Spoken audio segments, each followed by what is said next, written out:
आप सभी को जय मसीह की मेरे प्यारे भाई बहनों। तो कैसे हैं आप लोग? आशा है आप लोग बहुत अच्छे होंगे।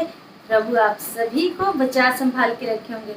तो मेरे प्रिय भाई बहनों, कल था संडे और संडे के दिन हमारे पास्टर जी बहुत ही प्यारा वचन हमें बताए, सिखाए और वो चीज़ हम आपसे शेयर करना चाहते हैं।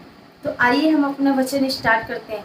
लेकिन मेरे भाई बहनों, आप सबसे विनती है, आप इस वीडियो को पूरा देखेंगे तभी वचन समझ आएगा। वचन आधा अधूरा छोड़ के नहीं जाना चाहिए। वचन कोई भी सुने, अच्छे से सुने, तब जाकर समझ आएगा। तो आइए हम अपना वीडियो स्टार्ट करते हैं। तो हम पढ़ेंगे, हम जितना भी पढ़ेंगे हम इधर मेंशन करेंगे। तो आइए हम स्टार्ट करते हैं। यीशु ने उनके पास आके कहा कि स्वर्ग और पृथ्वी का सारा अधिकार मुझे दिया गया है। मेरे प्रिय भाई बहन, किसे दिया गया है? स्वर्ग और पृथ्वी का सारा अधिकार मनुष्य को नहीं, प्रभु यीशु मसीह को दिया गया है। स्वर्ग और पृथ्वी सबका अधिकार प्रभु यीशु मसीह को दिया गया है। तो आइए हम आगे वचन को स्टार्ट करते हैं। इसलिए तुम जाओ, सब जाति के लोगों को चेला बनाओ। मेरे प्रिय भाई बहनों, प्रभु यीशु मसीह कहते हैं इसलिए तुम जाओ, सब जाति के लोगों को चेला बनाओ। यहाँ पर किसका चेला बनाने का बात हो रहा है? मनुष्य। क्या मनुष्य को, जैसे कि मैं हूँ, आप लोगों को वचन सुना रही हूँ, तो क्या मैं आप लोगों को बता रही हूँ तो क्या आप लोग मेरे चेला बन रहे हैं? नहीं, आप लोग प्रभु यीशु मसीह का चेला बन रहे हैं, मेरा नहीं, प्रभु यीशु मसीह का। तो यही है, प्रभु ने यहाँ पे बोला सब जाति के लोगों को, मतलब आपका जात, आपका कास्ट कुछ नहीं बदलेगा। आपका सरनेम वही रहेगा, जो आपका नाम है नाम भी वही रहेगा। बस आपका पाप, आपका व्यभिचार सब पीछे छूट जाएगा, आपकी ज़िंदगी नवी हो जाएगी। बस ये फ़र्क होता है। बाकी सब लोग बोलते हैं धर्म परिवर्तन हो गया, तो यहाँ पे धर्म परिवर्तन नहीं होता है। बस हमारी जो बुरी चीज़ें होती हैं वो छूट जाती हैं, बस इतना फ़र्क रहता है। बाकी सब कोई नहीं समझते तो इसमें क्या कर सकते हैं, कोई बात नहीं। आइए हम प्रभु का वचन में आगे बढ़ते हैं। और उन्हें पिता और पुत्र और पवित्र आत्मा के नाम से बपतिस्मा दो। मेरे प्रिय भाई बहनों, यहाँ पे किसके नाम से बपतिस्मा देना है? किसके नाम से? पिता और पुत्र, परमेश्वर और प्रभु यीशु मसीह के नाम से हमें बपतिस्मा देना है। बपतिस्मा लेने से क्या होता है? हमारा जीवन जो है नवा हो जाता है। हमारा जो बुरा काम होता है, पीछे का जो होता है, हम क्या कहते हैं उसको, बपतिस्मा के साथ ही उसे छोड़ देते हैं। तो बपतिस्मा लेने का अर्थ ये होता है कि हम बपतिस्मा लिए तो हमारा जो पिछला ज़िंदगी था, जैसे ज़िंदगी था, उससे हम तौबा कर लें, वो सब चीज़ें अपनी ज़िंदगी में ना करें। बपतिस्मा लेने का मतलब ये हो जाता है। तो आइए हम आगे भी वचन स्टार्ट करते हैं। और उन्हें सब बातों जो मैंने तुम्हें आज्ञा दी है मानना सिखाओ। मेरे प्रिय भाई बहनों, क्या सिर्फ बपतिस्मा देने से ही सब सही होता है? नहीं। क्या आप विश्वास किए और आपको बपतिस्मा मिला तो क्या उतने से आपका सब कुछ हो गया? नहीं होता है मेरे प्रिय भाई बहनों। प्रभु का दास, या मुझे जितना पता है, प्रभु कह रहे हैं जितना मैंने तुम्हें सिखाया है उतना सबको सिखाओ, उस सारी बातें। बपतिस्मा देने के बाद भी, ये ना कि बपतिस्मा दे दिए उसके बाद से हम ये सारी चलो ठीक है बपतिस्मा दे दिया, आप अपनी ज़िंदगी में रहो, हम अपनी ज़िंदगी में। नहीं, ऐसा नहीं करना है हमें। अगर हम किसी को बता रहे हैं तो उसको अच्छे से समझाना है, ताकि वो प्रभु का वचन अच्छे समझने पाए, उसके दिमाग में कोई कन्फ्यूज़न ना रहने पाए। तो आइए हम आगे भी पढ़ते हैं। और देखो, मैं जगत के अंत तक सदा तुम्हारे संग हूँ। कब परमेश्वर हमारे संग रहेंगे? जब हम परमेश्वर की हर एक आज्ञा को मानेंगे। परमेश्वर जो हमें बुद्धि और जो ज्ञान दिया हम दूसरे को भी सिखाएंगे, अपनी चाल चलन दूसरे को सिखाएंगे। तब गंदी चाल चलन नहीं मेरे प्रिय भाई बहनों, अच्छी चाल चलन। हमें परमेश्वर का इस पवित्र बाइबल से जो परमेश्वर ने हमें सिखाया है वो सबको सिखाना है। तब हमें सब मनुष्य के साथ रहना है, सबका साथ देना है, तब जाके परमेश्वर हमारे साथ रहेंगे। तो आइए हम आगे इसी वचन में और देखते हैं।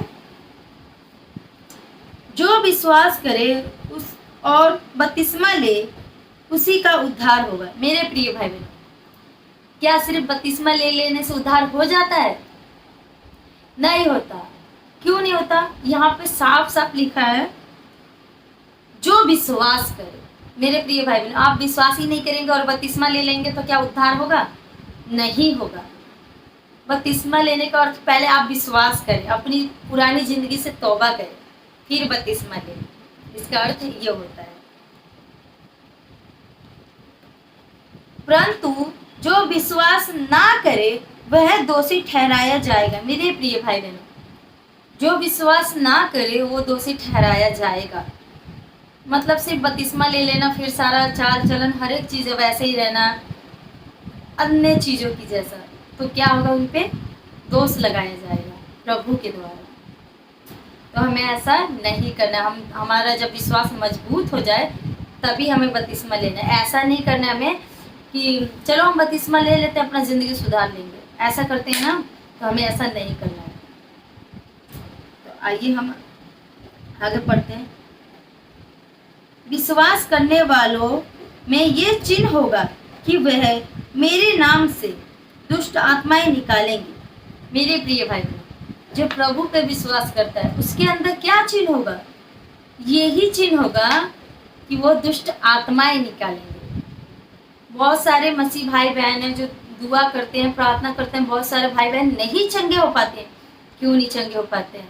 क्योंकि हम सही से प्रभु की योजनाओं को नहीं समझ पाते, हम सही से विश्वास नहीं कर पाते, इसलिए ऐसा होता है। और कभी कभार तो हमारा विश्वास भी मजबूत रहता है तो शैतान भटका देता है, लेकिन हमें भटकना नहीं है, प्रभु के वचनों पर दृढ़ होकर चलना है। तो हमारा विश्वास मजबूत रहेगा तो हम क्या करेंगे? दुष्ट आत्माओं को निकालेंगे। तो आइए हम आगे और वचन को जानते हैं। नई नई भाषा बोलेंगे। मेरे प्रिय भाई बहन, नई नई भाषा बोलने का अर्थ क्या है? अन्य भाषा, वैसे तो मसीह लोगों में बहुत अन्य भाषा होता है, लेकिन एक और अर्थ होता है मेरे प्रिय भाई बहन। इसका अर्थ ये है कि जब हम प्रभु को जान लेते हैं, प्रभु में बपतिस्मा ले लेते हैं, हम अपनी पुरानी चीज़ों से तौबा कर लेते हैं, तो हम नई नई भाषा बोलते हैं। कैसे? हम अपना पहले का वो गाली गलौज वाली बातें भूल जाते हैं, अपनी जुबान से हर किसी को प्यार से बात करते हैं, तो ये हो जाता है नई भाषा। हम किसी को भी प्रेम से बात करते हैं, तो ये हो जाता है एक नई भाषा। एक ये भी अर्थ होता है। तो आइए हम आगे वचन में बढ़ते हैं। सांपों को उठा लेंगे और यदि वो प्राणनाशक वस्तु भी पी जाए तो भी उनकी कुछ हानि ना होगी। मेरे प्रिय भाई बहनों, सांपों को उठा लेंगे। सांपों को उठा लेने का मतलब क्या होता है? आप सच में जाके सांप उठा लीजिए? नहीं, इसका मतलब ये नहीं होता है। इसका मतलब ये होता है कि आपके जीवन में जितना भी दुख, क्लेश, दुष्ट आत्माएं आएंगी, उसको आप डांट कर ऐसे भगा देंगे। उस सारे जो भी ज़िंदगी में दुख तकलीफें आती हैं उसको आप हंस हंस के सब खत्म कर देंगे। तो उसी को कहते हैं कि हम सांपों को उठा लेंगे। यानी कि क्लेश, हमारे ऊपर जितना क्लेश आता है हम सब उठा लेंगे, क्योंकि प्रभु ने हमें उतना सामर्थ्य दिया है। और हमारे ऊपर जितना प्रॉब्लम आता है ना हमारे भाई बहन, क्या होता है ना, प्रभु भी जानता है कि हमारी बेटी, हमारे बेटे कहाँ तक सह लेंगे। वहाँ तक ही शैतान को आज्ञा मिलता है, उससे ज़्यादा नहीं मिलता है। प्रभु को पता है कि मेरे बच्चे कहाँ तक सह लेंगे। तो हम, ये होता है कि प्रभु की तरफ से हमें आशीष मिलता है कि हम ऐसा कर लेंगे। तो आइए हम आगे और देखते हैं। प्राणनाशक, अगर कोई आपको गलती से भी जानबूझ के दे रहा है कुछ प्राणनाशक ऐसी चीज़ें जिससे हमारी जान चली जाए, अगर हमारा प्रभु में विश्वास सच्चा है और हम प्रभु को अच्छे से मानते हैं, हृदय से प्रभु को मानते हैं, तो क्या होगा? वो प्राणनाशक चीज़ भी आशीष में बदल जाएगी, उससे हमारा कुछ हानि ना होगा। क्यों नहीं होगा? क्योंकि यहोवा हमारा रक्षक है। प्रभु का वचन बताता है यहोवा मेरा रक्षक है। तो परमेश्वर हमारा जब सहायक है तो हमें किसी भी चीज़ से नहीं डरना। तो आइए हम आगे पढ़ते हैं। वह बीमारों पर हाथ रखेंगे और वह चंगे हो जाएंगे। मेरे प्रिय भाई बहन, हर कोई क्या बीमारों के ऊपर हाथ रखता है तो लोग चंगे होते हैं क्या? नहीं होते। कोई कोई है, मसीह लोगों में भी कोई कोई है कि जो हाथ रखेगा तो चंगा हो जाएगा, जिसका परमेश्वर के साथ संबंध अच्छा होता है, जो परमेश्वर के साथ हमेशा चलता है, परमेश्वर की आज्ञाओं को मानता है, परमेश्वर की बातों को समझता है, वो किसी के लिए प्रेयर करता है, उसके ऊपर हाथ रखता है तो सब चंगे हो जाते हैं। ऐसा है। हम लोग सोचते हैं कि नहीं हर कोई ऐसे दुआ करेगा तो ठीक हो जाएंगे, लेकिन मेरे प्रिय भाई बहनों, दुआ सब कोई करेंगे ठीक हो जाएंगे, लेकिन कब? जब हमारा विश्वास मजबूत रहेगा तब। तो हमें क्या करना, हमारा अपना सबसे पहले हमें अपना विश्वास मजबूत करना है। तो हम किसी के लिए भी दुआ करेंगे तो वो चंगे हो जाएंगे। परमेश्वर ने हमें यहाँ पे खुद अधिकार दिया है कि तुम किसी के ऊपर भी हाथ रखकर दुआ करोगे वो चंगे हो जाएंगे। क्यों अधिकार दिया है? क्योंकि हम परमेश्वर के बच्चे हैं, इसलिए अधिकार हमें मिला है, हमें अधिकार मिला है। तो हमें इस अधिकार का उपयोग करना है मेरे भाई बहनों।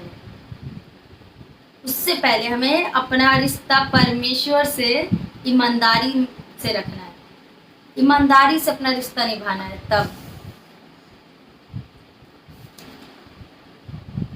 तो मेरे प्रिय भाई बहनों, आशा करते ये वचन आपको बहुत अच्छा लगा होगा और इस वचन को आप आगे भी जरूर शेयर कीजिएगा, ताकि बहुत सारे मसीह भाई बहनों को ये वचन समझ आए, भाई बहन समझ पाएँ, और इस वचन को आगे भी शेयर कीजिएगा। और मैं समझाने में कुछ गलती की हूँ तो मुझे माफ़ कीजिएगा, क्योंकि प्रभु का ये वचन इतना गहरा है कि अच्छे अच्छे लोग नहीं समझ पाते हैं।